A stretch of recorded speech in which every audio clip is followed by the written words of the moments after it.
बिस्मिल्लाहिर्रहमानिर्रहीम, अस्सलाम वालेकुम। मुजाब के साथ मैं हूं सलमान हैदर। आज बड़ी ज़बरदस्त इंटरेस्टिंग वीडियो है जी, और स्पेशली हमारे इस रीजन को लेके मैंने थोड़ी रिसर्च की और इस रिसर्च के बाद ये वीडियो बनाने का फ़ैसला किया।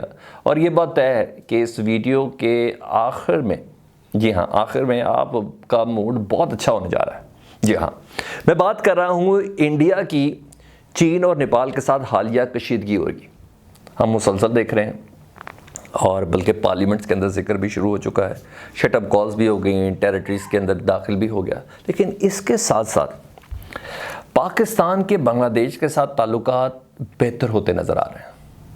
जिस तरह फ्रेश अपडेट ये है कि जी बुध के रोज़ एक ट्वीट आया जी वज़ीर-ए-आज़म पाकिस्तान इमरान खान साहब की जानिब से कि उनकी बांग्लादेश की वज़ीर-ए-आज़म से फ़ोन पे बात हुई है और जिन 3 टॉपिक्स पर उनकी गुफ्तगू हुई है उससे मुतल्लिक़ भी उन्होंने बताया है कि सबसे पहले मकबूजा कश्मीर में जो मुसलमानों के ऊपर रवा रखे गए जुल्म से मुतल्लिक़ उन्होंने डिस्कस किया हसीना वाजिद साहिबा से। साथ साथ कोविड-19 से होने वाले नुकसान और हलाकतों पर जो बांग्लादेश के अंदर हुई हैं उसके हवाले से उन्होंने पूछा, कंडोलेंस की, अफसोस का इजहार किया और साथ साथ सैलाब से आने वाली तबाहकारियों से मुतल्लिक़ जो बांग्लादेश में हुई हैं उससे भी उन्होंने इजहार किया। ज़ाहिर बात है जब दोस्ती के इक़दाम बढ़ाने पड़ते हैं तो फिर आपको उन तमाम दुखों को भी शेयर करना पड़ता है जो माजी करीब के अंदर हुए हों।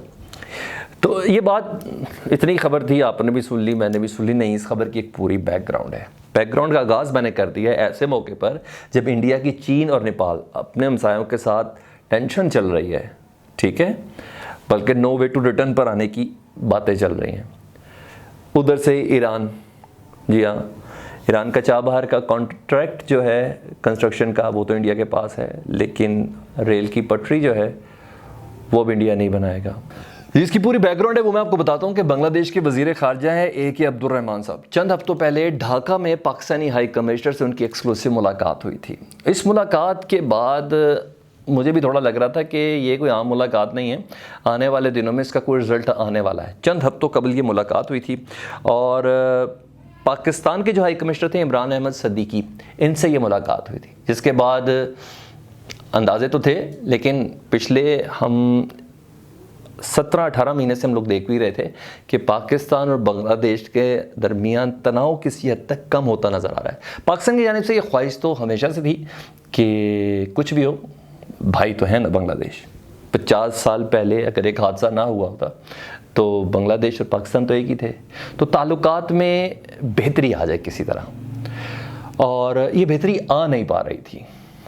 इमीडिएट मैंने आपको बताया सिनेरियो ये था कि बांग्लादेश के वज़ीर ख़ारजा ने पाकिस्तानी हाई कमिश्नर से ढाका में मुलाकात की थी, लेकिन उससे पहले भी कुछ हुआ है क्योंकि ख़ित्ते के अंदर चाइना का इन्फ्लुएंस बढ़ रहा है, और बढ़ नहीं रहा बल्कि तेज़ी से बढ़ रहा है, और ये एक स्ट्रेटजी के साथ है। हमने हमेशा CPEC की इन्वेस्टमेंट को देखा, हमें समझ आ गई कि चाइना के लिए पाकिस्तान बहुत इंपॉर्टेंट है। हमने देखा कि चाबहार की कंस्ट्रक्शन इंडिया कर रहा है, लेकिन चाइना अगले 25 साल के लिए $400 अरब की इन्वेस्टमेंट प्लान पर है ईरान के साथ, और वो $400 अरब को ईरान के मुख्तलिफ मराहिल में इसको इन्वेस्ट करना है, जिसमें न्यूक्लियर डिप्लॉयमेंट्स भी हैं, जिसमें स्ट्रेटजिकल कुछ ऐसे मामलात हैं जिसके अंदर इन्वेस्टमेंट होगी, इंफ्रास्ट्रक्चर की इन्वेस्टमेंट होगी, ट्रांसपोर्ट की इन्वेस्टमेंट होगी। ये मैं आपको ईरान और आपको बता रहा हूँ पाकिस्तान, ठीक है। लेकिन अभी बांग्लादेश है, इस बांग्लादेश के साथ क्या होता है, हम इसकी तरफ नज़र नहीं जा रही थी, वो मैं आपको आज बताता हूँ। अच्छा, जब शेख हसीना के प्रेस सेक्रेटरी से बात हुई ना उनके मीडिया की कि पाकिस्तान के वज़ीर-ए-आज़म इमरान खान से कितनी देर गुफ्तगू हुई है, तो 15 मिनट बता रहे थे। तो ये इंपॉर्टेंट गुफ्तगू है और इसके पीछे ये है हिस्ट्री, वो चाइना के हवाले से मैं आपको बताऊँगा। बांग्लादेश की इंपॉर्टेंस चाइना के लिए कितनी है वो आपको बताना बहुत ज़रूरी है। हैरान कौन है, हाँ, पाकिस्तान जितनी तो नहीं लेकिन है। वो यह 2016 में ना शी जिनपिंग उन्होंने 21.5 अरब डॉलर की इन्वेस्टमेंट प्लान किया था बांग्लादेश में, और इस बात का ऐलान उन्होंने ढाका में जाके किया था कि मैं 21.5 अरब डॉलर चीन की जानिब से इन्वेस्टमेंट करना चाह रहा हूँ। अच्छा, ये बात सिर्फ 21.5 अरब डॉलर तक नहीं पहुंची, और आज की तारीख में ये इन्वेस्टमेंट 38 अरब डॉलर तक पहुंच चुकी है। 2016 में 21.5 अरब डॉलर की इन्वेस्टमेंट थी जिसका ऐलान किया गया था, और अब इसका सर्कल बढ़ा के 38 अरब डॉलर तक पहुंचा दिया गया।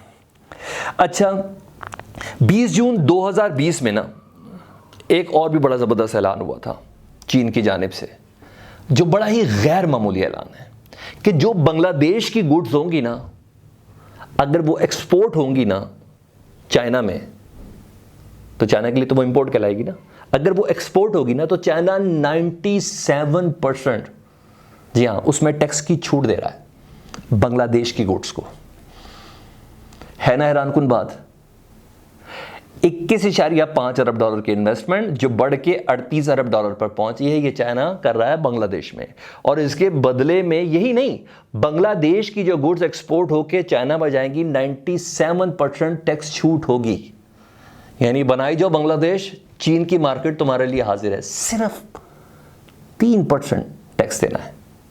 ये है ना गैर मामूली। अच्छा, ये तो मैंने आपको फैक्ट्स एंड फिगर बता दिए। इसका रिजल्ट क्या निकलने जा रहा है? इसका रिजल्ट ये निकलने जा रहा है कि अब जो अमेरिका का यार होगा ना, उसके रीजन में वो एग्जिस्टेंस नहीं रहने जा रही अगली सिर्फ 1 दिहाई के अंदर। इस रीजन के अंदर चाइना का होल्ड बढ़ता जा रहा है। होल्ड किस तरह बढ़ रहा है? जब सीपैक वाला मामला है, सीपैक में चाइना चाहता है कि बांग्लादेश की मार्केट भी इधर से इन रहे, क्योंकि बांग्लादेश को पहुंचने में भी उतना ही सर्कल दरकार है जो दुनिया की किसी भी मार्केट में पहुंचने के लिए। बांग्लादेश की मार्केट को चाइना का ही एक्सेस चाहिए, और इसके लिए पाकिस्तान के समंदर ज़्यादा बेहतर किरदार अदा कर सकेंगे। तो सबसे बड़ी इंपॉर्टेंट मैं आपको बता रहा हूं। तो अब क्या हो गया? ईरान के पास 400 बिलियन डॉलर की इन्वेस्टमेंट चीन की, बांग्लादेश के पास मैंने आपको बता दिया 38 अरब डॉलर की इन्वेस्टमेंट चीन की, और इन्फ्लुएंस ओके समझ में आ रही है।